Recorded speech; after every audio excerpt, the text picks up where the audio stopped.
아멘. 여러분들 한번 이렇게 뒤를 한번 이렇게 한번 보시죠. 빈자리가 많죠. 저희가 오면 이 자리가 빈자리가 많이 있으면 사실 마음도 어깨도 많이 무거웠었어요. 저 자리를 어떻게 채울까? 저 자리 원래 있어야 될 분들이 저기 있어야 되는데 어디 가셨을까? 이런 마음들이 생기면 마음이 무겁거든요. 근데 제가요 어느 순간부터 마음을 좀 고쳐먹기로 했었어요. 자꾸 빈자리 보지 말고 그냥 있는 자리 보자. 그래서 여러분들이 더 귀하고 존귀한 줄 믿습니다. 너무 아름답고 감사하고. 그래서 이 자리에 계신 여러분들만이라도 제가 또 은혜 말씀 같이 나누어서 우리만이라도 더 은혜가 풍성해지고 하나님께 주신 말씀으로 또 삶이 더 새로워지는 역사가 있게 해달라. 그런 간절한 마음으로 함께 말씀을 전하고 함께 기도하는 이 시간이 되길 소망합니다. 자, 그래서 너무 감사하고요. 오늘 말씀 이제 함께 나누는데요. 오늘 말씀은 우리가 잘 아는 말씀이죠. 가나에서 혼인잔치가 열렸어요. 이거 본문의 말씀대로 가나에서 혼인잔치가 열렸는데 그 잔치에서 무슨 일이 벌어지고 있습니까? 포도주가 똑 떨어진 거예요. 잔치에 포도주가 떨어졌다. 이스라엘에서는 포도주는 굉장히 중요한 그런 음료입니다. 술이긴 하지만 이 포도주는 항상 어느 자리든지 항상 있어야 돼요. 특별히 잔치 자리에서는 더욱 중요하죠. 혼인잔치에서는 빠지면 안 되는 거죠. 근데 잔치가 시작이 됐는데 얼마 지나지 않아서 준비된 포도주가 다 떨어졌다는 것이죠. 포도주가 떨어졌으면 어떤 일이 일어날까요? 포도주를 먹으면서 기분이 좋아졌으니 하객들이, 손님들이 야 포도주 더 갖고 와라. 근데 포도주가 없는 거예요. 그럼 막 흥이 깨지잖아요. 그럼 화가 나는 거예요. 아니 이 주인은 도대체 무슨 준비를 한 거야?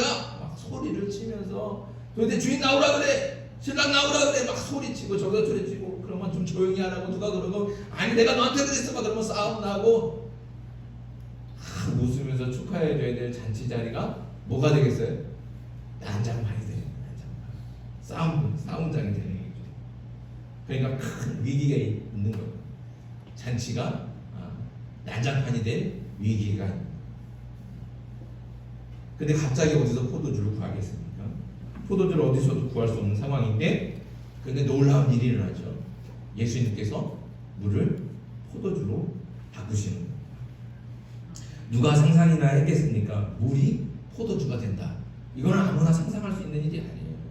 누구도 상상할 수 없죠. 그러나 예수님께서는 우리의 상상과 생각과 계획을 이 모든 것을 뛰어넘어서 일하시는 줄 믿습니다. 우리 예수님이 그런 분이시라는 거죠. 사람들은 전혀 생각하지 못하는 일이 일어나는 겁니다. 예수님의 기적으로 문제가 해결이 되고 그래서 많은 사람들이 기쁨을 누리게 되는 거예요.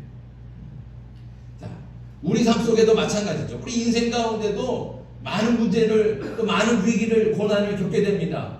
그런데 이 위기와 고난과 문제들을 만날 때 우리는 이 문제를, 이 고난을 이길 또 해결할 능력이 없어요. 아무리 생각해봐도 아무리 막 쥐어짜내봐도 도저히 이걸 해결할 힘이 없고 능력이 없습니다. 그럴 때 어떻게 해요? 우리는 아무 방법이 없지만 그러나 누구에게 방법이 있습니까? 예수님께 방법이. 예수님께 해결할 능력이 있습니다. 그러니 누구를 만나야 됩니까? 예수님을 만나야 되는 것이죠. 예수님을 만나면 물이 변해서 포도주가 되는 기적이 우리 삶에도 나타나게 되는 줄 믿습니다. 예수님을 그래서 만나야 되는 거예요. 날마다 예수님을 새롭게 만나고 예수님과 함께하는 저와 여러분들이 되길 소망합니다. 그래서 예수님 때문에 삶이 변화되는 기적, 그 기적이 우리 삶 속에서도 우리 생활 속에서도 일어나는 그런 놀라운 역사가 우리 삶 속에 있길 간절히 소망합니다. 그런데 오늘 말씀 속에서 아주 중요한 것을 우리가 알아야 되는 거예요. 이 잔치에서 기적이 일어났다는 것을 누가 알까요? 누가 알고 있을까요? 포도주 먹고 좋아하는 하객들, 손님들 알 수 있을까요? 없을까요? 그 사람들은 몰라요. 술만 먹고 즐거워서 돌아갈 뿐이에요. 그 사람들은 그냥 마냥 먹고 마시는 것에 즐거워할 뿐입니다. 잔치집에 포도주가 있는 것은 당연한 거지. 당연한 거죠. 당연하게 여기니까 그 잔치에서 기적이 일어난 것을 몰라요. 모르는. 그냥 그 잔치는 잔치에 불과할 뿐입니다. 그러니 그 잔치가 끝나면 즐거움도 기쁨도 끝나는 거예요. 같이. 그렇죠? 하지만 이 잔치에 정말 믿기지 않고 상상하지 못했던 기적이 일어났다는 것을 아는 사람이 있습니다. 누가 알고 있습니까? 하인이죠. 오늘 말씀의 9절 보세요. 9절에 연회당은 물로 된 포도주를 맛보고도 어디서 났는지 알지 못하대. 사람들은 아무도 몰라요. 그냥 먹고 마시는 거 즐거울 뿐이에요. 아, 좋다. 좋은 포도주가 있네. 근데 어떻게 해요? 물 떠온 하인들은 알잖아요. 하인들은 알죠. 이게 무슨 포도주인지, 어디서 났는지, 누가 해마셨는지, 어떤 일이 벌어졌는지, 일어났는지 하인들은 알아요. 그럼 하인들은 어떻게 알 수 있을까요? 어떻게 알았어요? 예수님께서 물을 떠다가 항아리에 채우라 명령한 대로 따라가. 그리고 그 물을 다시 떠다가 우리 하객들에게, 손님들에게 갖다 주어라 이렇게 말씀하시니까 명령대로 순종했기 때문에 그래서 하는 거예요. 우리가 이렇게 얘기하니까 하인들이 그냥 그럴 수 있지 이렇게 생각하지만 이거 정말로 쉬운 일이 아닙니다. 이거 사실 대단한 일이에요. 대단한 일이죠. 물을 떠다가 항아리에 채우라. 이 명령은 사실 이해할 수 있습니다. 그리고 누구나 할 수 있는 일이에요. 왜냐하면 그 항아리는 원래 뭘 담아두던 항아리예요. 물을 담아두던 항아리예요. 원래부터가 물을 담아두던 그 항아리니까 거기다 물 떠다가 채워라. 그 말은 누구나 할 수 있는 거고 또 그 말을 들으면 다 그렇게 해도 할 수 있는 일이에요. 그러나 그 다음 말 그 물을 채운 항아리에서 다시 그 물을 떠다가 포도주를 찾는 손님들에게 가져다 주어라. 이 명령을 과연 여러분들 같으면 따를 수 있겠습니까? 아무리 하인이라고 해도 따를 수 있을까요? 그 항아리에 물이 들어있다는 사실을 모르면 모를까, 그렇죠? 그 사실이 거기 항아리에 물이 있다는 사실을 모르면 떠다 줄 수도 있을 거예요. 근데 이 하인들은 알잖아요. 어떻게 알아요? 그 항아리에다 물을 직접 채운 사람이 이 하인들이거든요. 자기가 채웠거든요. 내가 채운 거예요. 내가 다 아는데 거기 뭐가 들어있는지 다 아는데 포도주를 찾는 사람들에게 그 물을 가져다 주라는 거예요. 이게 가능한 일입니까? 할 수 있는 일이게요. 우리가 딱 생각해 보세요. 그 물 갖다 두면 어떤 일이 벌어질지 생각할 수 있어요. 어떤 일이 벌어지겠습니까? 대번에 손님들이 그렇게 말하지 않겠습니까? 야! 내가 술 달라 그랬지 언제 물 달라 그랬어? 너 나 무시하는 거야? 그러면 막 욕하고 하인들은 그냥 매를 때릴 수 있는 거예요.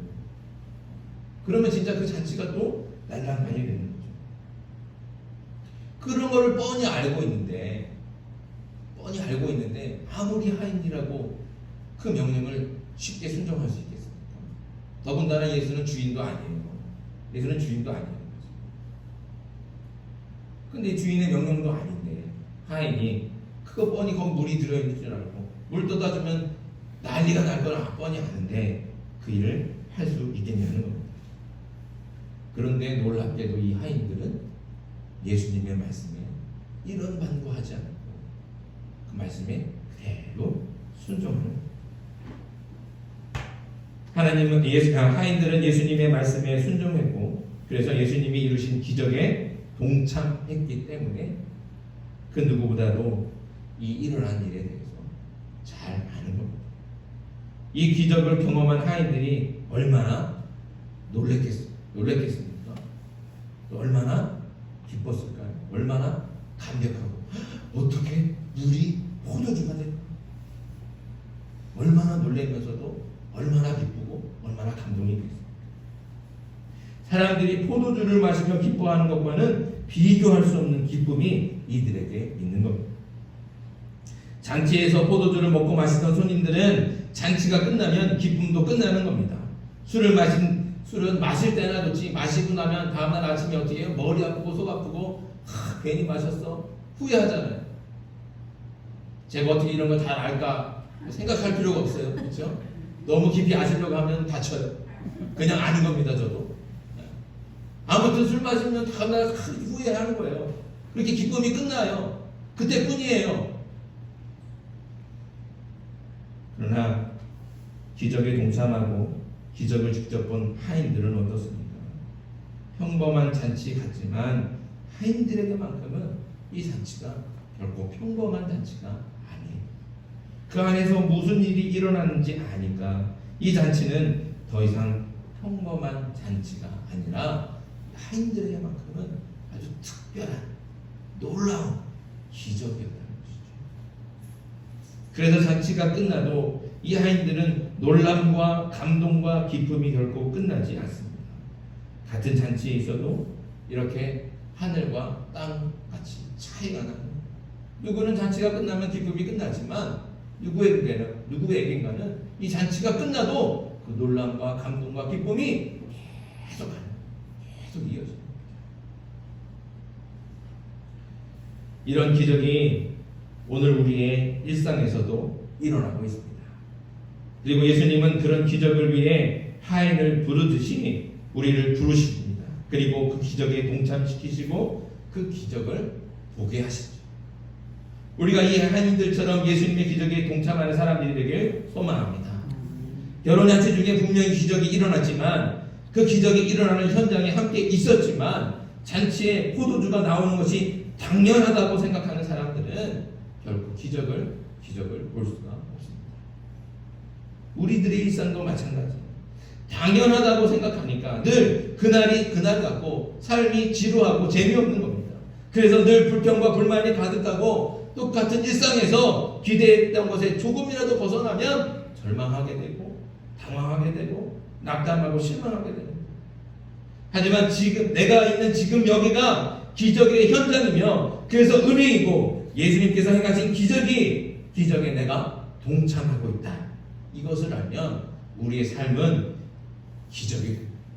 우리의 삶 그 자체가 기적이 되는 줄 믿습니다.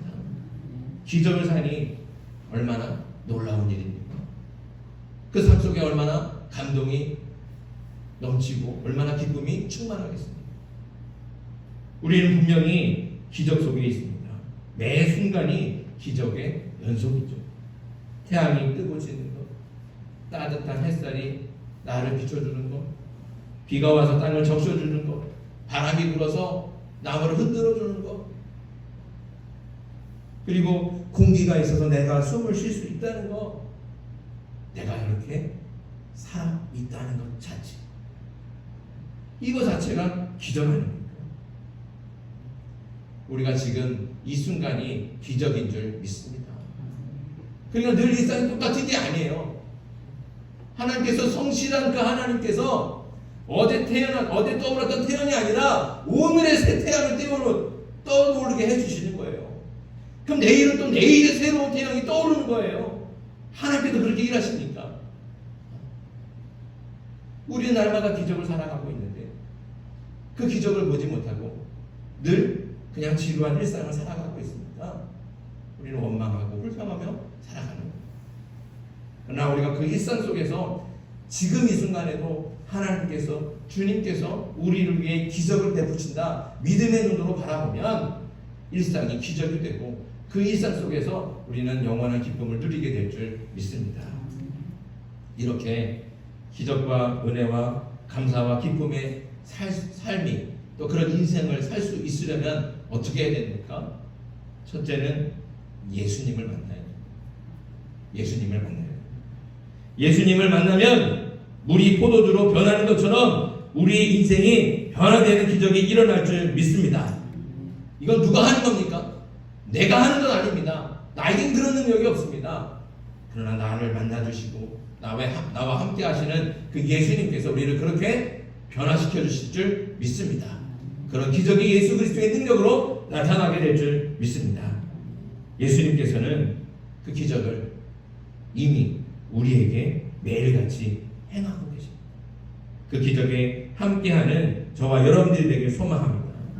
그리고 두 번째, 예수님의 말씀에 순종해야 됩니다. 예수님께서 빈 항아리에 물을 채우라고 말씀하셨을 때 하인들은 아무 말 없이 물을 채웠습니다. 또 예수님께서 그 물을 손님들에게 갖다 주어라 말씀하셨을 때 하인들은 또 역시 아무 말 없이 그 말씀에 순종했습니다. 그래서 말씀대로 행했습니다. 이렇게 예수님께 순종한 하인들처럼 우리가 주님의 말씀에 순종할 때 기적이 일어나게 되는 줄 믿습니다. 순종이 기적을 만들어요. 제가 전도사도 하고 부목사도 하면서 여러 교회, 여러 파트들을 사역을 했습니다. 중고등부도 해보고 청년부도 해보고 교구도 해보고, 특별히 우리 중고등부 청소년들하고 청년들 맡을 때는 안타까울 때가 너무 많아요. 예배를 드리고 어떤 모임을 하면 아이들이 이게 생기 있는 눈빛이 별로 없어요. 생기 있는 눈빛이 없어요. 이 예배 언제 끝나나? 저 설교 언제 끝나나? 핸드폰만 보고. 저희 아이들도 저 뒤에 앉아서 그런 눈빛으로 저를 바라보고 있지만, 네. 핸드폰만 쳐다보면서 앞 좀 보라고, 앞 좀 보라고 그래도 찬양을 하는 시간에도 핸드폰 보고, 기도하는 시간에도 핸드폰 보고, 핸드폰을 보거나 옆에 친구하고 얘기하거나 아니면 자거나. 뭐 청소년들하고 청년들만 그런 건 아니에요. 어른들도 마찬가지로 예배 시간에 이렇게 쫙 흘러보면 저분은 왜 앉아있을까? 앉아있고 멍하니 이렇게, 그런 분들이 적지 않아요. 찬송 부르는데도 가만, 입이 안 뻐끗뻐끗해지는 않아요. 박수를 치자는데도 그냥 가만, 기도를 하자 그래도 그냥 가만, 저분은 왜 여기 왔을까? 이런 생각이 드는 분들이 있다는 거예요. 그런 분들은 얼마나 예배 시간이 지겹고 지루하고 짜증나겠습니다. 그 다행인 것은 우리 검은교회는 그런 분들이 한 분도 없어요. 너무 감사해요. 예배 시간마다 그냥 입이 초롱초롱하고 같이 찬양 그러면 입을 크게 들어서 찬송하고 너무너무 감사하죠. 분명히 기적이 일어나는 현장이 있으면서도 기적을 체험하지 못하고 지루하게 앉아만 있다가 하는 분들, 감동도 기쁨도 없죠. 지겨운 일상만 있을 뿐입니다. 하지만 그 예배에 집중해서 열정적으로 찬양하고 온 마음을 다해서 기도하면서 눈과 귀를 열고 말씀을 어떻게든 그 말씀 속에서 하나님의 은혜를 좀 잡아보려고 그냥 간절한 눈빛으로 그냥 귀를 좀 끄세우고 집중하는 사람들에게는 다른 거예요. 전혀 다르죠. 그 예배 시간에 주님이 만나주시고 기적을 행하시는 줄 믿습니다. 오늘 말씀에 나온 하인들처럼 기적의 현장에서 순종할 수 있기를 소망합니다. 성경을 보라 그러면 성경을 좀 보면 되는 것이고, 찬양하자 그러면 그냥 신나게 찬양하면 되는 것이고, 기도하자 그러면 목소리 크게 열고 크게 외치면서 기도하면 되는 거예요. 그렇게 하자 그러면 하면 되죠. 그게 뭐 어려운 거예요. 우리가 예수님처럼 물 떠다니는 걸 그렇게 갖다 두라고 그런 것도 아니잖아요. 그냥 성경 보면 성경 보고, 찬송하자 그러면 찬송하면 되는 거고, 기도하자 그러면 기도하면 되는 거 아니겠어요? 그게 뭐 어려운 거예요. 근데 그것도 안 한다는 거죠. 우리가 주님의 말씀에 순종할 때 기적이 일어나는 줄 믿습니다. 그 순종이 있을 때 기적이 보이고 그래야 예수님을 만날 수 있습니다. 그러면 평범한 인생, 물같이 아무 맛도 없고 빛깔도 없고 냄새도 없는 그런 물같은 지루하고 따분한 인생, 그 인생이 포도주처럼 아름다운 빛깔, 향긋한 향기가 나고 아주 맛있는 그런 포도주로 존귀한 삶으로 변화가 될 줄 믿습니다. 이 변화를 아는 사람은 오직 예수님을 만난 사람입니다. 예수님의 말씀에 순종하는 사람들. 그럼 우리가 뭘 해야 돼? 예수님을 만나야 돼. 그 말씀에 순종해야 될 줄 믿습니다. 이미 우리에게 물이 포도주로 변하는 기적이 일어났는데도 여전히 맛없는 물처럼 살아가시겠습니까? 예수님은 지금 이 순간에도 우리의 물 같은 인생을 포도주 같은 삶으로 바꿔주시는 그 기적을 행하시는 줄 믿습니다. 그 기적의 현장에서 주님을 만나고 주님의 말씀에 순종하여 향기나는 포도주로 변화되어 존귀한 삶을 살아가는 저와 여러분들이 되길 간절히 소망합니다. 우리는 반드시 변화될 수 있습니다. 내가 행하는 것이 아니라 능력이 있으신, 불가능이 없으신 예수님이 행하시는 줄 믿습니다. 그 예수님을 만나고 말씀에 순종함으로 우리의 삶이 물 같은 인생이 포도주 같은 존귀한 삶으로 변화되는 저와 여러분들, 건국교회 모든 성도들 되게 간절히 소망합니다. 이 시간에 우리 같이 찬양하겠습니다. 잘 아는 찬양.